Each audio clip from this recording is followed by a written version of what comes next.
دیارە لەم تۆرەماندا باس لە مانگی شعبان دەکەین، باس لە تایبەتمەندەکانی ئەم مانگە و پیرۆزی ئەم مانگە و ئەو فەرز و سونەتانە چینکە لەم مانگەدا خوای گەورە بۆی ئەمەی دیاری کردووە، پێغەمبەرمان فەرمانی پێکردوون کە ئەنجامی بدەین. هەروەها چۆن خۆمان بتوانین بۆ مانگی دوای شعبان کە مانگی ڕەمەزانە ئامادە بکەین، باس لە پیرۆزی بەڕات و هەروەها بە ڕۆژوبوون لە مانگەدا دەکەین. دیارە دکتۆر ئیدریس کاریتانی لە هەولێرەوە میوانی ئێمە و لەسەر ئەم بابەتە گفتوگۆی لەگەڵ دەکەین. دکتۆر سلااوت لەبێ و بەیانیت باش، سپاس بۆی لەگەڵ ئێمەدا ئامادەی. سەرەتا دەمەوێت بە پیرۆزی مانگی شعبان گفتوگۆکەمان دەست پێ بکەین.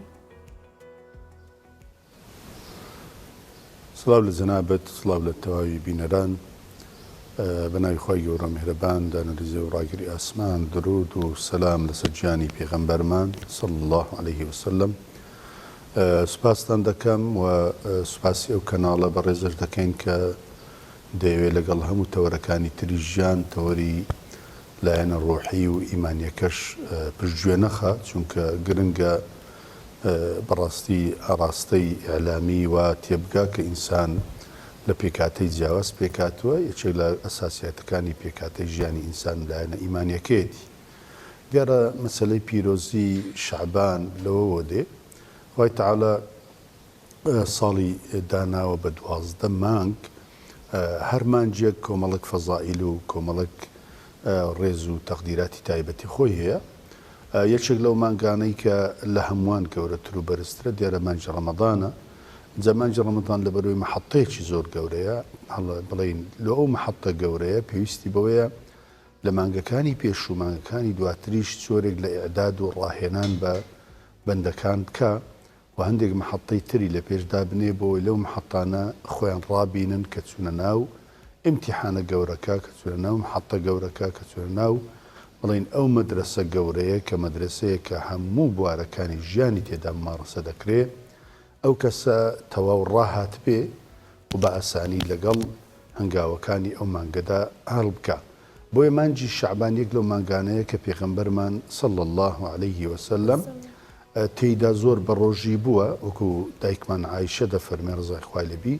نەمبینیوە پێغەمبەری خوا صلی الله عليه وسلم مانجێک بە ڕۆژی بووی بە ئەندازەی مانجی شعبان کە ئەوەندە زۆر تێیدا بە ڕۆژی بووە. و هەروەها خۆشەویستی پێغەمبەر عەلەیهی سەڵات وسەلام ئوسامەی کوڕی زەید بۆمان دەژێڕێتەوە، دەفەرمێت پێغەمبەری خوا عەلەیهی سەڵات وەسەلام کە لەم مانگەدا بە ڕۆژی بوو پێمان فەرموو سەبەبەکەی چییە؟ فەرمووی ذلك شهر تغفل عنه الناس، یان تغفل الناس عنه. فەرمووی ئەو مانجێکە خەڵک زۆر لێ بێئاگایە بەینە ڕەجەب و ڕەمەضان، ئەو مانگەش کەوتۆتە بەینی ڕەجەب و ڕەمەزان. لێرە وەقفەیەک دەکەین، وەقفەکە ئەوەیە دیارە ئینسان بە طەبیعەتی خۆی جارجار غافڵ دەبێ لە قۆناغەکان، لە سەردەمێک لە سەردەمەکان تووشی غافڵ بوون دەبێت بەهۆی مەشغەڵەتی دنیا، بەهۆی ئیشکردن، بەهۆی کەسابەت، بەهۆی تێکەڵبوون بە جەنجاڵی سیاسەت و ئەو بابەتانە. لەو جەنجاڵیانە ئینسان تووشی غافڵ بوون دەبێت لایەنە ڕۆحی و ئیمانی و عەقڵی و بڵین فکریەکەی ئیهمال دەکا، بەوەی ئیهمالی نەکە جارێک کە بگەڕێتەوە بۆ سەرەوەی. اینجا پێغەمبەری خوا هەر لە زمنی ئەو فەرمودەیە دەفەرمێ شەهر و شعبان، مانجی شعبان یەکێک لەو مانگانەیە ترفع فيه الأعمال إلى رب العالمين، کردەوە لەو مانگەدا بەرز دەبێتەوە بۆ لای خوای پەروەردگار. کەواتە ئێمە ئاگاداری ئەو فەرمودەی بین بە بڵین قۆڵی فەلسەفەکەی تەماشا بکەین، ئەو ژۆیە دەبێ ئاگادار بین ئێمە هەر کاتێکە کردەوەکان دەکەین بە چەند قۆناغی ئەو کردەوانە بەرز دەبنەوە بۆ لای خوای پەروەردگار. قۆناغی یەکەم و شێوازی یەکەمی بەرزبوونەوەی ئینسان، کردەوەی ئینسان بۆ لای خوای پەروەردگار نێژەکانی بەیانی نێژەکانی عەسرەوەتە، دوای نێژی بەیانی دوای نێژی عەسر، وەکو لە فەرمودەی تردا هاتووە. باشە دکتۆر، لە خۆشبوون لە شەوی نیوەی مانگی شعباندا یەکێکە لەو تایبەتمەندیانی کە ئەم مانگا پێیجا دەکرێتەوە، دەمەوێت باسێکی ئەممان بۆ بکەی لە ڕووی ئاینیەوە. بەڵێ دیارە ئێمە لە 15 مانگ، یعنی واتەنە نیوەی مانجی شعبان کە ئەو ڕۆژەیان ئەو شەوەیە شەوێکی پیرۆزە، خوای تەعاڵە لە بڵین تەواوی ئەوانە خۆش دەبێت کە دەپاڕێنەوە کە بڵین تۆبەیان کردووە، کە عیبادەتیان کردووە. لەو شەوەدا بەشێکی لە زانایان ڕەئیان وایە کە خوای تەعاڵە ئەرزاقی بەشەریەت تەوزیع دەکا و لەو شەوەدا ئیلا لەو کەسانە خۆش نابێت کە مشاحنەیان لە بینیەکەیەوەتە بینیان لەگەڵ یەک نییە مقاتعی یەکتر دەکەن بۆیە شریعەت زۆر تەرکیزی لەسەرەوە کردو ئیسلام زۆر تەرکیزی لەسەرەوە کردووە کە کۆمەلگایکی تەئالف و لێک نزیک و محەبەت و خۆشەویستی و هەموو شۆ و یەکترناسین و سەردان و میوانداریان بەردەوام بێ بۆیە لەو شەوەدا کاتێک خوای تەعالە لە هەموو ئینسانەکان خۆش دەبێ ئەوانەی کە بڵین گوناهێکیان کردی و تۆبەیان کردووە یان عیبادەتەکانیان تەواو بووە بەڵام لەو کەسانە خۆش ناوێت کە مشاحنەیان هەیە و هەروە بینیان لەگەڵ یەک نییە ئەوە بۆچیە ئەمە هەم دەرگایەکە بەوەی کەسەکان بەخۆدا بستنەوە واز لەو عینادی و ململانەیە و سیراعی بینن چکە خوای تەعالە پێخۆشنی ئینسانەکان لەگەڵ یەکدا لە سیراع بن یەکتری بکوژن یەکتری ببڕن یەکتری ئەزیەت بدەن بە هەموو شێوازەکان ڕەتی دەکات و بۆیە بەڵێ لە نیوەی مانجی شەعبان یەکێکە لەو شەوە پیرۆزانەی کە خوای تەعالە بڵین هەم وەکو بەشێک لە زانایان دەفەرمون ئەرزاقی تەواوی بەشەریەت بڵین تەشخیص دەکا و دیاری دەکا و هەروەها لەو کەسانەش خۆش دەبێ وەکو جەنابەت ئاماژەت پێ کرد کە ئەو کەسانە تۆبەیان کردووە گەڕاونتەوە یاخود بڵین عیبادەتیان تەواو بۆ چونکە ئەو مانگە وەکو باسمان کرد پیرۆزی زۆری تێدایە پیرۆزیەکە شیرەوەیدایە کە کردەوەی ئینسانەکان بەرز دەبێتەوە وە کردەوەی ئینسانەکان بە سێ قۆناغ بەرز دەبێتەوە لە قۆناغی دوم لە ڕۆژی بڵین پێنجشەمان بەرز دەبێتەوە لە قۆناغی سێیەم ئەو مانگی کە ئێستا ئێمە تێداین مانجی بەرزبوونەوەی کردەوەکانی مرۆڤە چونکە دەچینە ناو مانجی ڕەمەزان. باشە دکتۆر هەر لەسەر ئەوەی کە نیوەی ئەم مانگە پرسیارم کرد لەبارەی ئەوەی کە خوای گەورە لە بەندەکانی خۆش دەبێت باس لە پیرۆزی ڕۆژوگرتن دەکرێت لەم ڕۆژەدا دەمەوێت باس لە حکمت و پیرۆزی ڕۆژوگرتنمان بۆ بکەیت لە نیوەی مانگی شەعباندا. بەڵێ ئێمە باسمان کرد کە پێغەمبەر عەلەیهی سەڵات وسەلام کوداکمان عایشە دەفەرمێ پێغەمبەرم نەبینیوە بە ئەندازەی مانجی شەعبان بە ڕۆژی بێ کە وەکو ئەوەی کە هەموو مانگەی بەردەوام بە ڕۆژی هەروەکوی بەردەوامیش یعنی تێیدا بە ڕۆژی بووە پێغەمبەری خوا عەلەیهی سەڵات وسەلام کە بە ڕۆژی وە بێگومان گوتیان لۆ پێت خۆشە بە ڕۆژی فەرمووی کردەوەی تێدا بەرز دەبێتەوە ئینی ئوحب ئەن یرفع عەمەلی وأنا صائم من پێم خۆشە کاتێک کردەوەکانم بەرز دەبێتەوە من بە ڕۆژوو بم کە دەڵێن بە ڕۆژوو بوون ئەو ڕاهێنان و تەدریبەیە کە ئینسانی موسڵمان دەیکا بۆ چەند سەبەبێک سەبەبی یەکەم عیبادەتە خوای تەعالە دوعای ڕۆژووگر قبول دەکاواتە ڕەتکردنەوەی تێدا نییە و دووەم سەبەبی دووەم پێغەمبەر دەفەرمی عەلەیهی سەڵات وسەلام من صامە یەومەن فی سەبیل الله کەسێک یەک ڕۆژ بە ڕۆژی بی لە پێناوی خوای تەعالە باعد الله بینه وبین النار 70 خەریفا 70 ساڵ لە ئاگری جەهەنەم دووری دەخاتەوە. فەلسەفەی سێم لە بەڕۆژووگرتن ئەوەیە کە ئینسانی موسڵمان کاتێک بە ڕۆژی دەبێت برسی دەبێت بۆی ئاگاداری فەقیر و هەژارەکان بێ کە کەسێک دەوڵەمەندە تێرە ئاگاداری فەقیر و هەژاران نییە ئاگاداری زگبرسیەکان نییە ئاگاداری بێنەوایەکان نییە ئاگاداری بێموچەکان نییە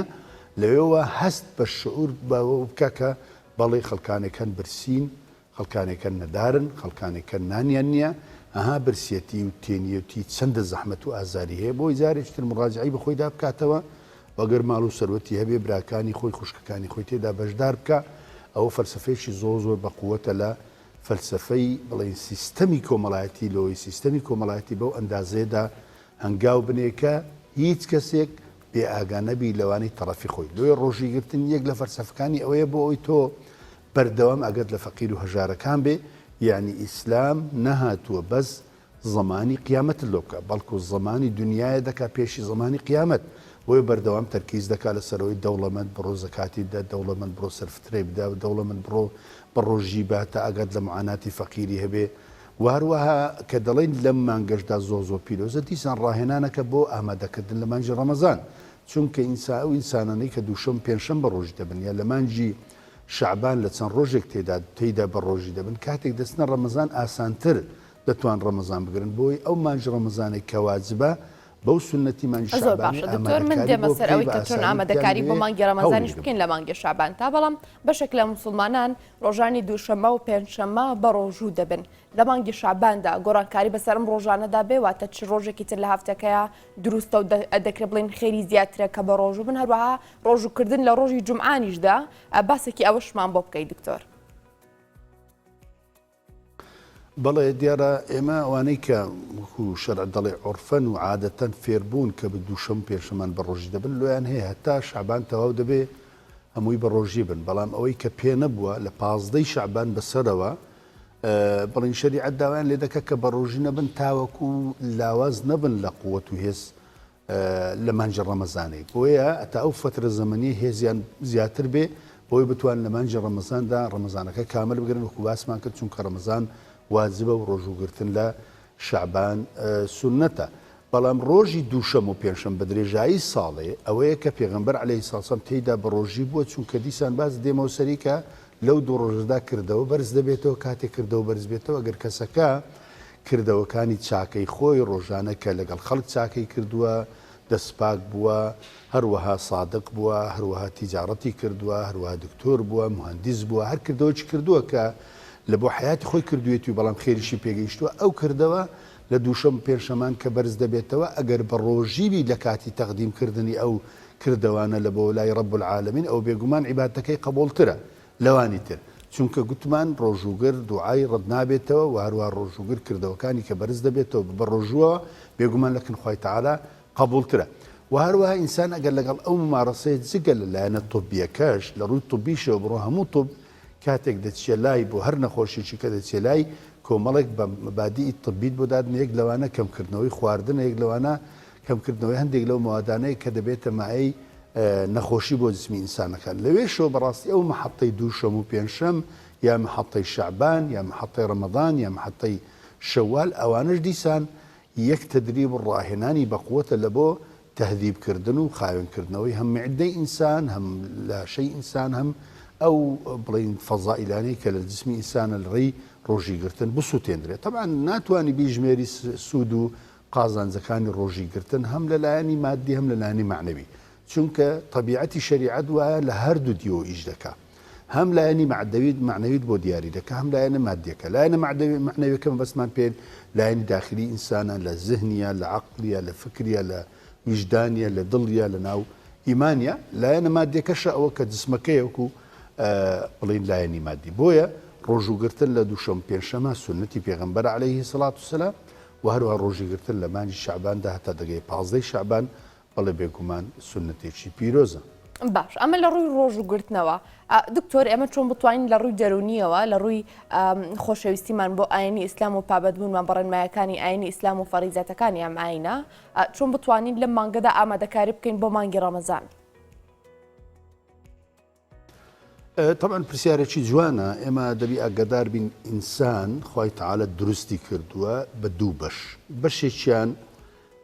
لایەنی بڵین ڕۆحیەکەیە يسألونك عن الروح قل الروح من أمر ربي أما بتساو نابينري بەڵام هەمومان هەستی پێ دەکەین واتە لایەنی وجدان و داخلی ئینسان بەشێکیان لایەنی جەسەدیەکەیە واتە ئەو لایەنە مادیەکە لایەنە مادیەکە خوای تەعالا لە زەوی دروستی کردیە خوای تەعالا لە زەوی دروست کردیە خەلەقەکم من توراب لە ئەو خۆڵ و لە قڕ دروست کراوە لۆیە هەموو تەخزیەکانی لایەنی جەسەدی بەشەری لە زەویە بۆ نمونە خواردنەوەیە مەلبەسە مەسکەنە هەموو ئەوانە عیلاقەیان بە جەستەی ئینسان وەیە بۆ نمونە کەس ناتوانێت بڵێ من بە خواردن و خواردنەوە لایەنی ڕۆحی خۆم بە قووەت دەکەم شتیوانیە بەڵام دەتوانی لایەنی جەسەدی خۆی بەهێزکە هەر کاتێک کەواتە لایەنی جەسەدی کە لە قڕ و خۆڵ دروست کراوە خواردن و غیداەکەی و تەقویەکەی و وەقودەکەی لە زەویە لایەنە معنەویەکەی کە لایەنی ڕۆح و ئیمان و وجدانی داخلەکەیەتی ئەوە وەنەفەخنا فیه من ڕۆحی خوای تەعالا لە ئاسمانەوە فەرمانی پێکردووە واتە لایەنی ڕۆحی عیلاقەی بە ئاسمانەوە لۆی غیداەکانیشی هەمووی لە ئاسمانەوەیە چۆن بە نمونە ئیمان عیلاقەی بە نێردنی ڕیسالە و پەیام هەیە لۆ نمونە ئیمان لایەنە تەخزیە ڕۆحیەکەی لە ئاسمانەوە دێ لە ڕێی قورئانەوە دێ و لە ڕۆی ئەو پەیامانەوە دێ کە لە ئاسمانەوە دێ هەروەها لایەنە ڕۆحیەکەی کاتێک کە دەڵێن بەهێز دەبی بە چ بەهێز دەبی بە شتە معنەویەکان بەهێز دەبی لۆ نمونە بە ڕۆژوگرتن شتێکی مادی نیە معنەویە لۆ نمونە نێشکردن شتێکی معنەویە شتێکی مادی نیە ئەوانە هەموو بە قووەت دەکەن اینجا کە ئینسان دەمرێ بزانە دیسانەکە کە وەفات دەکات لایەنە مادیەکەی دەچێتەوە ناو زەوی ئینسانەکان دەبرن دەچن دەیشارنەوە دیسان منها خەلەقناکم وفیها نوعیدکم تارەتەن ئوخرى دەگەڕێتەوە سەر زەوی عینەن دەبتەوە خۆڵ جسمەکەی بەڵام لایەنە ڕوحەکەی دیسان دەستێتەوە ئاسمان بەرز دەبێتەوە کە پێغەمبەر دەفەرمی عەلەیهی سەڵات وسەلام ئینسان کە دەمرێت چاوی ئابلۆقە دەبێت تەماشا دەکە ڕوحەکەی بەرز دەبێتەوە بۆ ئاسمان ئەلێرێ قسەکە پرسیارەکەی جەنابەت لێرەدا چی ئیعدادەکە چیە پێویستمان بە ئیعدادی ئیمانیە کەواتە تۆ کە دەچیە ناو مانجی ڕەمەزان پێویستت بە ئیعدادە ئیمانیەکە ئیعدادی ئیمانی چۆن دروست دەبێت سەرەتا بە زهن دروست دەبێت ئەوەی کە جەنابەت ئاماژەت پێکرد و پرسیارێکی وەجیه بوو چۆن ئێمە ئیسلاممان خۆش بێ ئیسلام بە ناسینی خۆش دەبێت خۆشەویست دەبێت چۆن بە ناسینی ئەگە کەسێک نەزانی ئەو ئیسلامە عەظیمە خاوەنەکەی خوایە ڕەب العالەمینە دروستکەری کەونە لە پاشان ئەو ئیسلامە سیستەمێکە بۆ تەواوی بەشەریەت لە پاشان ئەو ئیسلامە هاتووە لایەنەکانی کۆمەڵایەتی لایەنەکانی تەربەوی لایەنەکانی تعلیمی لایەنەکانی فەلسەفی فکری سیستەمی ژیان هەموو بەشەکانی معاملات و کڕین و فرۆشتن و زەواج و ژن خوازی و عائیلە و تەربیە و پەروەردەی هەمووی تێدا ناردووە کە ئینسان ئیسلامی ناسی ئەوجە خۆشی دەوێت چونکە تو سیستەمێک کە دەیناسی دەزانی چەندە سوود بەخشە ئەوە قۆناغی یەکەم کەواتە قۆناغی یەکەم بە چ دەست پێ دەکا بە وشەی ئیقڕا دەست پێ دەکا بۆیە کاتێک ئیسلام ناسی هاتە خوارێ فەرمووی اقرأ باسم ربك الذي خلق الإنسان من علق اقرأ وربك الأكرم الذي علم بالقلم علم الإنسان ما لم يعلم لم مجموع آيات دا بينزار باسی علم و نووسین و قراءە و خوێندنەوە هاتووە دەبێت تۆ لەسەر ئیسلام بخوێنیەوە لەسەر قورئان بخوێنیەوە لەسەر سنەتی پێغەمبەر بخوێنیەوە صلی الله علیه وسلم اینجا ئیسلامت لا خۆشەویست دەبێت کە خۆشەویست بوو ئەو جار دەزانی ئەو ئەمرانەی کە لە قورئان داهاتون و ئەو ئەمرانەی لە سنەت داهاتون فەرمانت پێ دەکات بۆ سەرت و لەوێوە دەزانی ئەو فەرمانانەی کە پێت دەڵێ بە ڕۆژوو بە کە پێت دەڵێ زەکاتی بدە کە پێت دەڵێ خێرێ بکە کە پێت دەڵێ دەست پاک بە کە پێت دەڵێ دایان پاک بە کە پێت دەڵێ کەسێکی بەوەفا بە چاک بە خێرخواز بە ئەوە هەموو سوودی بۆ توێ کە دەڵێ دوورکەوە لە خراپەکان لە گەندەڵی لە خراپەکاری لە زوڵم لە ستەم ئەوە هەمووی لۆتووە إن الله يأمر بالعدل والإحسان وإيتاء ذي القربى وينهى عن الفحشاء والمنكر والبغي أو شيء جێبەجێکە سێ ئەمرە سێ نەهیە حیات دەڕوا دەکەوێتە سەسکە خراپەکاری نامینێ دزی نامینێ گەندەڵی نامینێ زوڵم نامینێ ستەم نامینێ بەڵام کاتێک زوڵم و ستەم هەیە کاتێک خراپەکاری هەیە دەبینی ژیانمان چۆن بۆتە مەئزەق دەبینی ژیانمان نەما بۆیە ئەو ئیعدادەی جەنابەت ئاماژەت پێکرد ناسینی ئیسلام گرنگە ناسینی سیستەمی ئیسلام وەکو خۆی نەک وەکو ئەو کەسانەی ئیسلامیان واتە سکردۆتەوە شکڵێکی تایبەتت هەبێ نەوع عەشمەچێکی تایبەت لە بەرکەی نوع طبیعەتێکی تایبەتت هەبێ هەڵس و کەوتەچی قاسی و ڕق و بەس جێی خۆت بتۆ جێی کەست کە نەبتەوە و ئیسلامیشیان کۆ کردوتەوە لەسەر چەند مستەڵەحات و چەند زاراوەیە کە لە کاتێکە ئیسلام ناخە ئیسلام وجدانە ئیسلام ئیمانە ئیسلام فەلسەفە و فکرە ئیسلام زاخاوی مێشک و دەروون و سایکۆلۆژیەتە جیاوازە لەو جۆرە خەڵکانەی کە بە نەوعێک لە نوعەکان ئیلا بەشێت چەند کەسێک دەکا ئەگە ناویت کە هەموو لە ئیسلام دەبەنە دەرێ بەڕاستی خەد ئیسلام وانێ بۆیە ناسینی ئیسلام بەو شێواز و بەو گرنجیە ئینجا دەزانی کە ناسینی ئامادەکاری لە بۆ ڕەمەزان چۆن بکەیت. دکتۆر زۆر سپاس بۆ تۆ دەمەوێت بگەڕێمەوە سەر شەوی نیوەی ئەم مانگە باس لە گرنگی و حکمی شەونێژیمان بۆ بکەیت لەم کاتە داواتە لە نیوەی مانگەکەدا و هەروەها هەندێک جار باس لەوە دەکرێت کە ئەو کەسانی بە درێژایی ساڵەکە هیچ شەونێژێک ئەنجام نادەن تەنها لەو شەوەدا شەونێژ دەکەن بیدعەیە ئەمە تا چەندێ دروستە و لە ڕووی ئاینەوە ئەم بابەتەمان بۆ ڕوونکەیتەوە. ئێمە وەکو شەونێژ یعنی بە درێژایی ساڵێ هەموو کاتەکان و هەموو شەوەکان شەونێژ سنەتێکی مؤکدەی پێغەمبەرە صلی الله عليه وسلم بۆ صیفەتێکە لە صیفەتەکانی موسڵمانان کە لە قورئاندا هاتووە لە سنەتی پێغەمبەرماندا هاتووە صلی الله عليه وسلم هەروها پێغەمبەری خوا دەفەرمێ هەموو شەوێ بەبێ پچڕان هەموو شەوێ خوای تەعالا دادەبەزێ بۆ ئاسمانی یەکەم کەما یەلیق بجەلالی دادەبەزێ داوا لە بەندەکانی دەکات چێ نەخۆشە تا شفای لۆ بنێرم داوا بکە و شفای لۆ بنێرم چێ گوناهێکی کردووە داوا بکات تا لێی خۆش بم چێ تەڵەبێکی هەیە و حاجەیەکی هەیە تا داوا بکات تا لۆ جێبەجێ بکەم ئەوە قاعیدەیەکە بۆ شعامی شەوەکان هاتووە تایبەت نێ بە شەوێکی تایبەت بەڵام لەو شەوانشدا لە درێژایی ساڵێ هەندێک شەومان هەیە تایبەتترە بۆ نمونە شەوەکانی مانجی ڕەمەزان ئەو شەوانە زۆر زۆر تایبەتترن مەلایکەتان زیاتر دادەبەزن و خوای تەعالە دەرگەی ڕەحمەتی خۆی زیاتر لەو شەوە دەکاتەوە لێخۆشبوونی زیاتر دەکا و لە ناو ڕەمەزانیش دەشەوەکەی ئەخیری زیاتر و گەورەتر و پیرۆسترە بۆیە دەکرێت لە هەندێک شەوی تردا بەشێک لە زانایان دەڵێن بەڵێ لە 15 شعبانیش ئەو شەوە شەوێکی پیرۆزە تەمان بەشێکیان هەندێکیان لەگەڵ ئەوە نین بەڵام بە هەر حاڵ ئەگەر کەسێک هیچ شەوێک شەونێژی نەکردوێ بەس بچی لە شەوی 15 شعبان بە ناوی شەونێژ بکە ئەوە ناچێتە بواری بیدعە لەبەرچە بیدعە بەو مستەڵەحی کە ئێستا بەکاردێ هەموو شتیان لە خەڵک کردوتە بیدعە ئەوە بیدعە نییە بەڵکو بیدعە ئەوەیە کە ئەسڵی لە ئیسلام نەبێت تۆ شتێکی نوێ بێی داهێنان بکەیت بۆ نمونە جاران کەسانێک لە سەردەمی سەحابە تەسبیح نەبوو بەڵام بە پەنجەکانی دەست و بەو حەڵەقانەی دەست تەسبیحاتیان دەکرد ئێستا لە باتی ئەوەی دەچی ئەوە ئامرازە ئەسڵ لە تەسبیحات پەنجە نییە ئەسڵ سبحان اللهەکەیە لە باتی پەنجەی ئەو ڕۆ هەندێک تەتەور بوو تەسبیحێکی بەدەستەوە ئەو دڵە ئەوە بیدعەیە ئەوە کات خۆی سەحابە نەکردێ ئەوانە ناسنە ناو بیدعە و هەموو عولەما متفقن لەسەرەوەی بیدعە ئەگەر لە ناو زانایان اختلافێکی فقهی هەبوو لە بابەتێکی ئەو ناستە بابی بیدعە یعنی لۆ نمونە لەسەر 15 شعبان اختلافێکەیە لەسەر هەندێکیان دەڵێ بەڵێن شەوێکی پیرۆزە مادام شەوێکی پیرۆزە بەشێکی لە عولەمایان دەفەرمون شەونێژی تێدا دروستە لۆ هیچ بیدعە نییە وقورآن قاعدێکی داناوە ئەو قاعدە لە هیچ جێکی دنیا نییە فمن يعمل مثقال ذرة خيرا يرى ومن يعمل مثقال ذرة شرا يرى يك مثقال ذرة بدرێژایی تەمەنت خێر بکەی ئەو خێرە خوا بۆ دەنووسی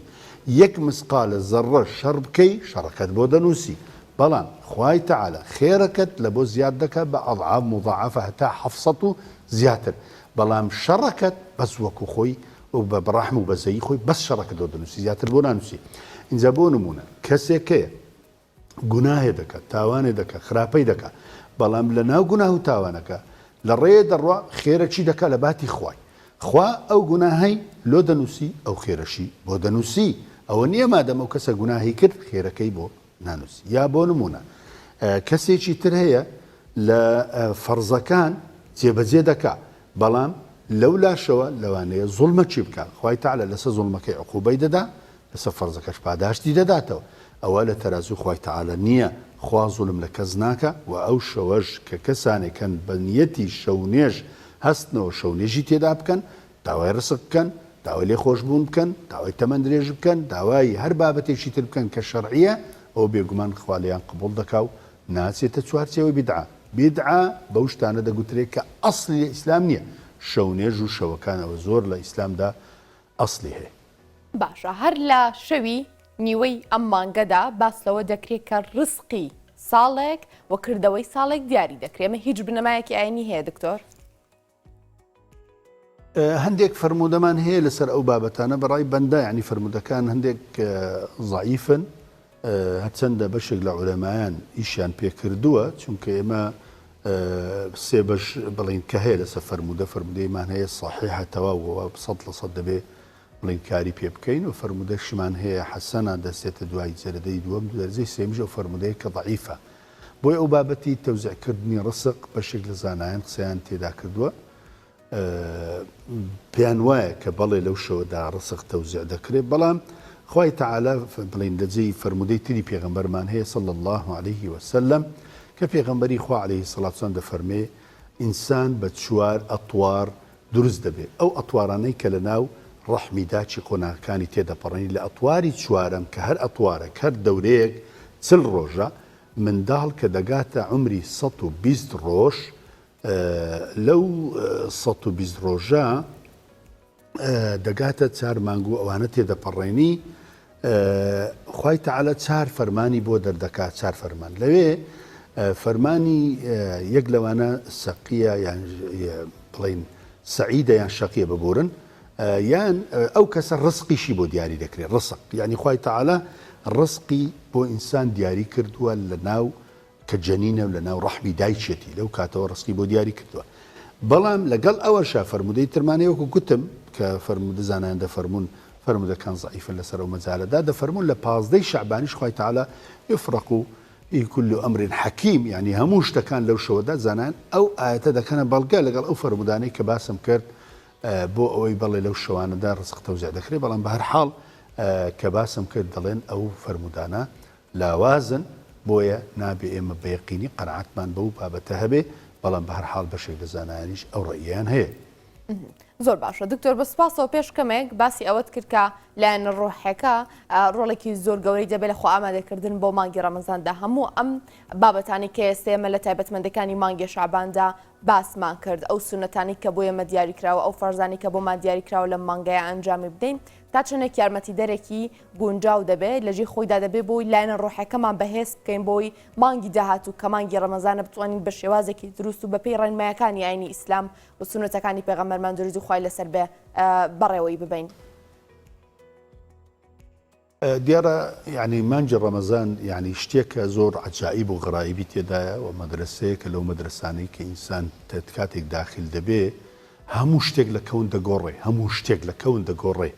یعنی گۆڕانکاری هەتا بە ئاسماندا دێ بە سەویدا دێ بە دەرگاکانی ئاسماندا دێ بە مەلایکەتاندا دێ تەنانە شەیتانەکان دەبەسترێنەوە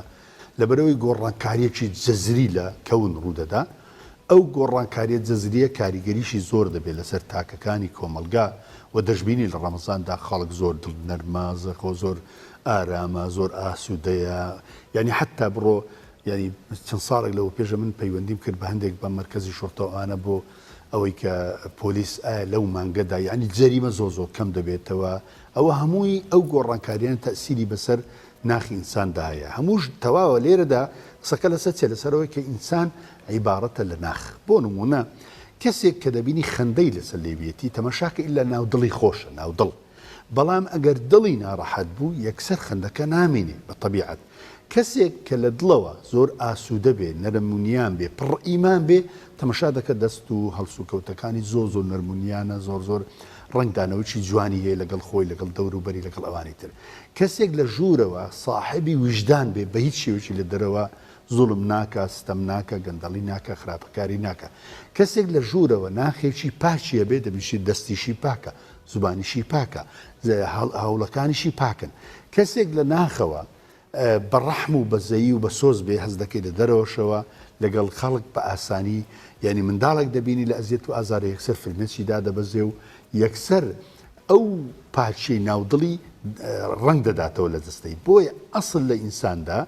ناخە ئەگەر ناخەکە بەهێز بوو دەرەوەشی بەهێزە بۆ نمونە کەسێک ببینە زۆر بە قووەت و بەهێزە بەڵام لەگەڵ لە کاتێکی شیرازەی سایکۆلۆژیەتی داخلی تێک دەچی ناوەی تێکەچی یەکسەر دەبینی ئەویش تێک چوە بە دوو کەسان دەستی دەگرن هەمان ئاوزەڵەکەی ماوە قوتەکەی ماوە بەڵام ناتوانانی بڕوە لۆ چونکە شیرازەی دەرونی تێک چوە یا کەسێکی تر ببینە لێدانێکی دەخوا زۆر پێ ناچێت بەڵام بە قسەیەک برینداری دەکەی ئەو کەسە هەموو جسمی تێک دەچی هەموو عیبارەتە کەواتە ئینسان دوو ڕووی هەیە ڕوویەکی داخلیەکەی بەهێز بوو ڕووە دەرەچەکەی بەهێز دەبێت داخلیەکەی لاواز بوو بێگومان دەرەچەکە لاواز دەبێت بۆیە ئیسلام ئەم هەموو مەحەتەی دانای مەحەتەیەکی دانای نێژی 5 فەرزە 5 فەرز نێژت بۆ پێ دەکا بۆ ئەوەی بەهێز بی دایری داخلی محەتەیەکی دانای مانجی ڕەمەزان محەتەیەکی دانایە شەوەکان محەتەیەکی دانای حەج و عومرە محەتەیەکی دانای زکر و عیبادەت ئەو مەحەتانە هەمووی علاقەی بە معنەویەت وێ علاقەی بە داخلی ئینسان وێ ئەو مەحەتانە کە داخلی ئینسان بەهێز دەکا بێگومان یەکسەر دەرەوەشی بەهێز دەبێت ئینسانیش عیبارەتە لە هەڵسو کەوت لە هەنگاونان بە طبیعەت ئینسان دەچێتە دەرەوەکوی ابن خەلدون دەڵێ ئینسان بطبعه مەدەنی بەتەنها ناتوانانی بژی هیچ ئافرەتێکمان نەدیبینیوە پیاوێکمان نەبینی و بچی لە چیاکان بە تاقیتەنێ لە کوخێک بژی ئەگەر بژی ئەوە دەڵەن کاکەوە شازەیە تێک چووە لۆ ئینسان بە طبیعەت مەدەنیە دەبێت لەگەڵ کۆمەلگا بژی لەگەڵ کۆمەلگا ژیانیش پێویستی بە ناخی پاکە ئێستا بزانە ناخپاکەکان کە کەم بوونە بزانە چەند کۆمەلگا تێک چووە ژیانمان تێک چووە ژیانی هاوسەری تێک چووە ژیانی خێزانی تێک چووە ژیانی معاملات و کڕین و فرۆشتن تێک چووە ژیانی برایەتی و سەردان و میوانداری و ئەوانە هەموو تێک چووە هەموو لە کۆتاییدا ناخەکان گۆڕاون لە پاچی بۆ بغز لە مەبدەئی بۆ مەسڵحەت و بەرژەوەندی لۆی ئیسلام زۆر تەرکیزی لەسەرەوە کردو بەردەوام ناخی ئینسانی پاک کاتەوە بەچە بە مێشک دوای بەدڵ بە مێشک چۆن پاک دەبێتەوە بۆ نمونە بەردەوام داوات لێ دەکات کە تەماشای کەون بکە تەماشای جوانیەکان بکە تەماشای ڕەنگەکان بکە تەماشای بۆنی خۆشکە تەماشای جلچی جوانکە ئەوانە هەمووی ناخی ئینسان پاک دەکاتەوە زۆر باشە دکتۆرە دروستکاریتانی لە هەولێرەوە میوانی ئێمە بووی دکتۆر سپاس بۆ تۆ و تەواوی زانارەکانت لەگەڵمان بووی باز بۆ جەناویشتە سپاس بۆ تۆ